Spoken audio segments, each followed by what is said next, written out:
कानुन भएपछि कार्यान्वयन हुनु पर्यो। फेरि अब यो समाजमा कोही पनि दलितले जातीय विभेदको नाममा कोही पनि मान्छेले बजारमा शिर झुकाएर हिँड्नु पर्यो भने त्यसको जवाफ राज्यले दिनुपर्छ। कसैले पनि अब एउटा प्रहरीको चौकीको अगाडिपट्टि हातमा निवेदन लिएर मेरो मुद्दा दर्ता भएन भन्ने दिन आउनु भएन। चिफ साहब, मेरो सिधा छ मेरो कुरा। कसैले पनि मुद्दा लिनु पर्यो, हेर्नु पर्यो, छानबिन गर्नु पर्यो। प्रहरी मेरो साथी हुनुपर्छ, प्रहरी हाम्रो साथी हुनुपर्छ। साथीसँग मनका कुरा मनकै तरिकाले गर्न पाउनुपर्छ। त्यो साथीसँग त्यो खालको चाहिँ कुराको कार्यान्वयन हुनुपर्छ र त्यो कुरा पर्नुपर्छ। त्यसैले मैले पहिले पनि भनेको थिएँ, कुनै पनि जिल्लामा जातीय विभेद हुन्छ भने त्यहाँको प्रहरी प्रमुख र त्यहाँको जिल्ला प्रशासनको सिडिओ साहब चाहिँ जवाफदेही हुनुपर्छ। मेरो अहिले पनि यही कुरा, कुनै जिल्लामा जातीय विभेद भयो भने विभेद गर्ने मान्छेलाई दोस्रो नम्बरमा कारबाही हुनुपर्छ, छानबिन हुनुपर्छ। पहिला सुरुमा त्यहाँको प्रहरी प्रशासनलाई चाहिँ यो खबरदारी हुनुपर्छ। मेरो स्पष्ट छ कुरा। कसरी हटेन, कसले गरेको? अनि सिडिओ साहबको बोल्ने पाला आउँछ, आइजी साहबको बोल्ने पाला आउँछ। जातीय विभेद गर्नेलाई कारबाही गर्नुपर्छ, यसका विरुद्धमा लड्नुपर्छ। कसका विरुद्धमा लड्ने हो? कसले गरे जाति विभेद? लड्नुपर्ने कसका विरुद्धमा हो? यो अलमल पर्ने काम, ढलमल गर्ने काम हुनु हुँदैन। यो कुरा मेरो हिजो पनि स्पष्ट थियो, आज पनि स्पष्ट छ। जातीय विभेद गर्नेलाई कारबाही हुनुपर्छ। त्यो पहिलो अनुहार कसको हुन्छ? प्रहरीको हुन्छ। राज्यमा कुनै पनि घटना दुर्घटना हुँदै गर्दा उपस्थिति जनाउने, राज्यको अनुहार बोकेर प्रतिनिधित्व गर्ने कुन अङ्ग हो? त्यो प्रहरी हो। प्रहरीले कहीँ कतै अलमल ढलमल दायाँ बायाँ प्रभाव हुनु हुँदैन। स्पष्ट छ मेरो कुरा। त्यो हिजो पनि स्पष्ट थियो, आज पनि स्पष्ट छ। अहिले सरकारको पक्षको एउटा पार्टीको एउटा सदस्य हुनुको नाताले पनि यही हो मेरो कुरा।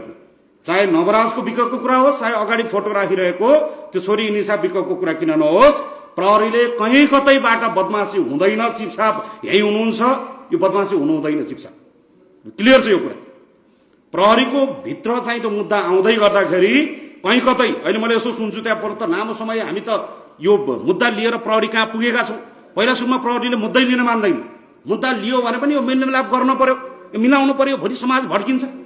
मैले यसो अचम्म मानेको विषय चाहिँ मलाई लागेको के हो भने यो महिला हिंसा र यो दलितसँग जोडिएको कुरा चाहिँ बलात्कार गर्ने पुरुष चाहिँ बजारमा छाती फुल्लाएर बुङ बुङ गरेर हिँड्ने, बलात्कार गर्ने महिला चाहिँ पीडित भएर मुख लुकाएर भाग्नु पर्ने। मुख लुकाउनु पर्ने कसले हो? बलात्कार गर्नेले मुख लुकाउनु पर्ने होइन। त फेरि महिलालाई किन फेरि त्यो पीडा फेरि किन? जातीय विभेद चाहिँ दलितले सुहाउन पर्ने। अघि साथीहरू आउनुभयो, शिक्षाको कमीले भयो। शिक्षाको लागि दलितलाई कमी भयो कि त्यो जातीय विभेद गर्नेलाई कमी भयो? शिक्षाको कमीको लागि भएको भन्दा त्यो जातीय विभेद गर्नेलाई कमी भएको। यो जातीय विभेदको क्लास दलितलाई दिने होइन के, त्यो जसले जातीय विभेद गरेको छ त्यसलाई क्लास दिने हो। त्यसलाई यसमा स्पष्ट छ। अस्ति हाम्रो प्रधानमन्त्रीको उम्मेदवारले भने जस्तो बाटो नबनाउनेलाई पाता बाँड्ने हो कि भाटा हान्ने हो कि के हान्ने हो, मेरो यसमा पनि स्पष्ट छ कुरा। अस्तिसम्म ट्वाक्क हान्ने भन्ने एउटा भाइरल भइरहेको थियो। यो हान्नुपर्ने कुरा हान्नुपर्छ, स्पष्ट छ मेरो यो विषयमा चाहिँ।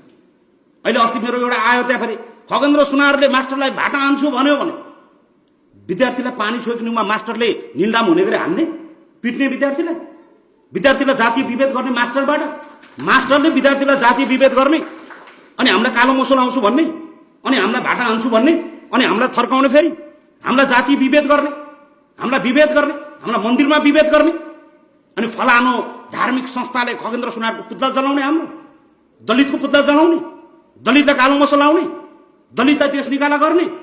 कसको राज्य? छलफल हुनुपर्छ। यो स्पष्ट छ कुरा। फेरि यो बारेमा दलितको पुतला जलाउने होइन बजारमा, दलितलाई ट्रोल गराउने होइन बजारमा, दलितलाई हेप्ने होइन बजारमा। दलितले त्यो सम्मान पाउनुपर्छ राज्यभित्र। यो खालको कार्यक्रमहरू अझै बढी प्रभावकारी कार्यान्वयन हुनुपर्छ। त्यसैले मैले फेरि पनि भनेको छु, बार बार हिजो माइतीघर मण्डलामा बस्दै गर्दादेखि जाजरकोटको भेरी नदीको किनारबाट घडी भन्दा बढी हतकडी, मिठाई भन्दा बढी पुलिसको पिटाई खाएर आएको एउटा त्यो पीडाको, त्यो घृणाको, त्यो अपमान, त्यो अन्याय सहेर आएको एउटा पीडित हुनुको नाताले मलाई यो सांसदको पद जिम्मेवारी राज्यले दियो, बाँके 3 नम्बर क्षेत्रले दियो।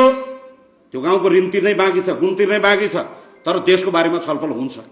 राष्ट्रिय स्वतन्त्र पार्टीको 1 नम्बर बुदामा जे लेखिएको छ, लेखेको देऊ, देखेको देऊ, कार्यान्वयन हुनुपर्छ। संविधानमा लेखेको कुरा होस्, चाहे पार्टीको वाचापत्रमा घोषणा पत्रमा लेखेको कुरा होस्, कहीँ कतै मैले फेरि पनि भने यो समाजमा रहेका धेरै खालका विभेद हिंसा मध्ये 1 नम्बर प्राथमिकतामा दलितको विषय पर्नुपर्छ। त्यो राज्यमा पर्नुपर्छ, त्यो छलफल हुनुपर्छ। त्यो प्रहरी भित्रको दलित सेललाई मैले आजैबाट प्रहरी प्रमुखज्यूलाई मेरो अनुरोध छ, भोलि बन्दै गरेको सरकारमा पनि मेरो अनुरोध छ, प्रहरी भित्र दलितको सेल 1 नम्बरमा छलफल हुनुपर्छ।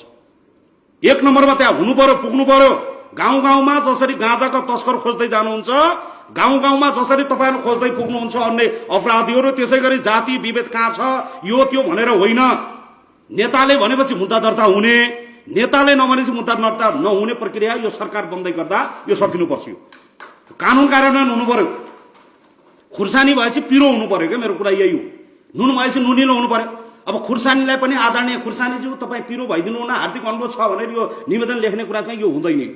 खुर्सानी भएपछि पिरो हुनु पर्यो, ट्याक्कै लागिहाल्नु पर्यो। त्यो कानुन भएपछि कार्यान्वयन हुनु पर्यो। फेरि घाँटीमा सुन लगाएपछि यहाँ एरो देखाउनु पर्छ र यो सुन हो भनेर लेख्न पर्छ र सुन लगाएपछि टल्किनु पर्यो, हिरा लगाएपछि टल्किनु पर्यो।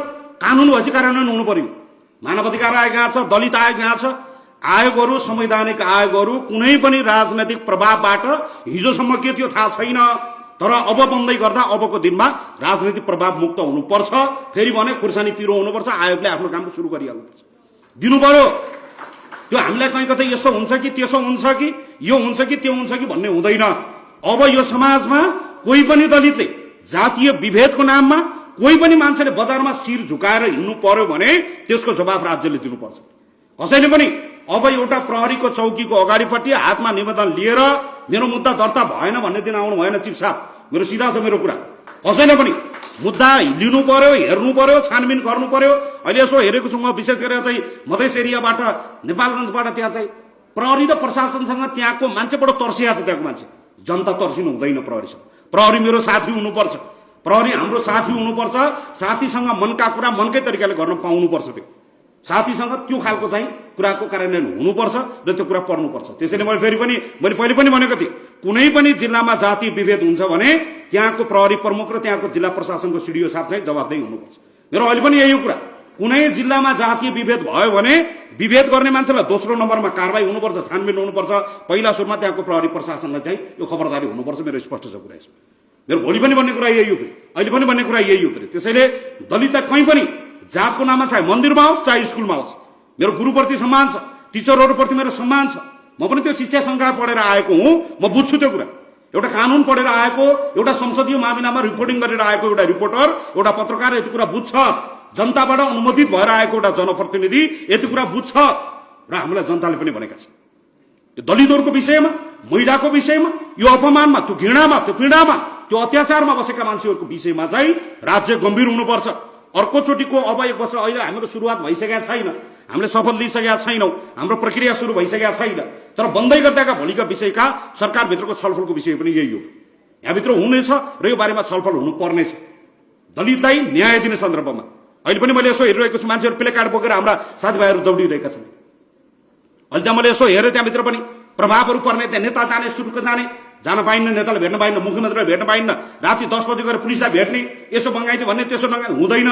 यो छलफल हुनु हुँदैन। यो प्रहरीलाई प्रहरीको तरिकाले काम कारबाही गर्न दिनुपर्छ। अहिले पनि मैले यसो हेरेको छु, गाउँमा भोट माग्न जाँदा हिजो अस्ति मैले पुराना परम्परागत पार्टीका मैले यसो सुने, तँलाई मर्दा पर्दा प्रहरी प्रशासन अड्डा अदालतमा त हामी चाहिँदैन नि, चाहिँदैन।